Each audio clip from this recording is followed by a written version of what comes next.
What's happening, Earthlings? This is Dan here with yet another video for shootandrag.com, and today we are going to be solving a very serious problem related to building your home studio. Now, when you're trying to build your home studio and you have to put up acoustic insulation on the walls, you have to go shop around for soundproof equipment, then the two major varieties of stuff that are available on the market, the two most popular ones are number one, these crate or wavy looking sound foams and acoustic foams. And the second one is this one here. Roxwool or rockwool are available. These things are available in a variety of different names from a couple of different companies. For example, this one is Roxwool here, this is rockwool here.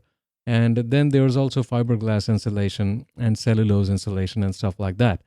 Now, for someone who's trying to build a studio for the first time, he would actually be spoiled for choice, and you wouldn't be able to understand which one to go for because there are different kinds of recommendations on different forums. And that is exactly the problem that we are going to be solving in this video today. So let's get started.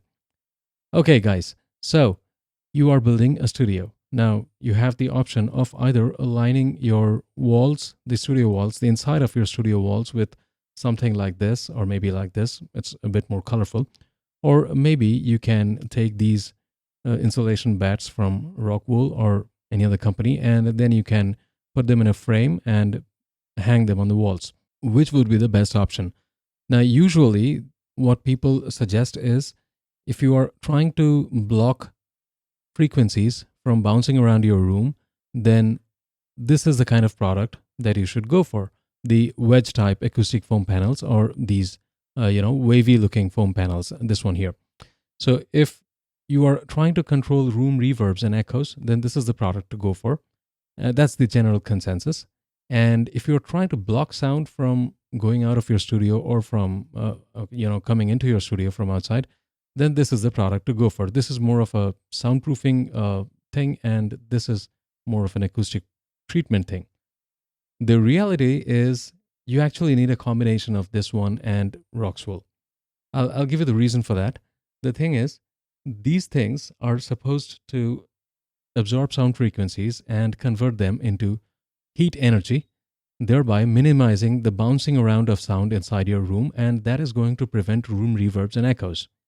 And that's what it's supposed to do. They sell it like that, and it works great for that purpose.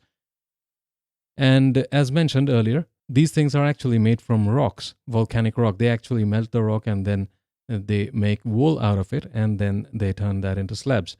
So these things have very high density, and they are supposed to go inside your drywall, and these things are supposed to block outside noises. But what people won't tell you is when you are doing voiceovers inside your home studio, there's one major issue you have to take care of. That is low frequencies. If you have these things installed all over your walls, I personally have these things in my walls as well. But these are not the only things that I have on my walls. I also have acoustic Roxwool on the walls and the key reflection points, and I'm going to be talking about that in a bit. If you have just these things inside the studio, then your sound frequencies are not going to bounce around, and you are going to have an echo-free recording. That's great. But your recordings would have the tendency of having higher bass frequencies in them because these things are not good at capturing low frequencies. And low frequencies are very difficult to tame. So if you want to go this route only, then you have to install bass frequency diffusers, which are very expensive in all the corners because bass frequencies tend to hang around in the corners of the room. And you have to install those bass traps in the room, and then your bass response is going to get minimized and your voice is not going to sound very boomy. However, if you don't want to spend so much money, then you should choose acoustic Roxwool insulation, and you should install a couple of these bats in key reflection areas around your room, because these things, being very high in density, are going to absorb both the low frequencies and the high frequencies, meaning your voice is no longer going to sound very boomy, which can give you a headache over long periods of listening. So in an ideal studio, you should actually have 60%, minimum 60% of your walls, bare walls, covered with these things. And in the key reflection areas, you should put up bats constructed out of mineral wool. It could be rock wool. It could be any brand you prefer. Or you could even put up acoustic glass wool. That's going to work fine too. So that's it. And now I'm going to show you a picture, and that is going to help you understand the concept of key reflection points. Take a look at this picture. Let's say, for instance, this is your microphone stand, and this is where you are going to be standing and speaking into your microphone. Then obviously, the sound waves are going to hit the wall directly behind the microphone, which is this gray area here.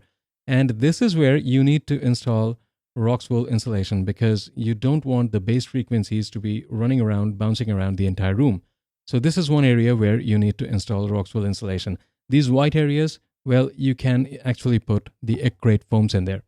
And then the sound frequencies are also going to travel at an angle towards the corner of your room. And these corner areas are notorious for trapping bass frequencies. So these bass frequencies are going to get trapped here, and then they are going to travel around the room and eventually make their way into your microphone and make your recordings sound very boomy. To solve that problem, you should install rockwool insulation here, as you can see here in these corners. And then the sound waves that are hitting this gray area, those things are actually going to reflect. Some of it is going to reflect back, and then it's going to hit in these areas on the wall. And that's why, as you can see in the picture, the rockwool insulation has also been installed here. And same on this side of the wall as well.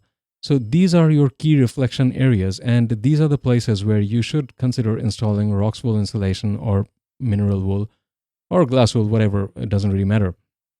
It has to be high density stuff, and the acoustic acrylic foams, they don't really have a lot of density to them. So you can actually scatter them around, turn them into patterns and make your studio look great.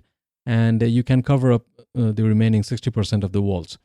That way, your studio is going to sound really, really good. It's going to sound lively. It's not going to sound super dead, because rockwool is going to absorb those low frequencies. But since you are not covering the entire room with rockwool, it's not like none of the waves are going to get reflected, and it actually sounds good that way. So in the key reflection points, you have to add mineral wool insulation, and in the rest of the areas, in the rest of the room, you can actually install these acrylic foams to minimize reflections and room reverbs and echoes. This way, your sound is going to be fantastic. It's going to be exactly how you sound, and there isn't going to be unnecessary boominess or unnecessary high in the peaks. So that's how you should be considering insulating your studio from the inside and putting up acoustic treatment on the walls.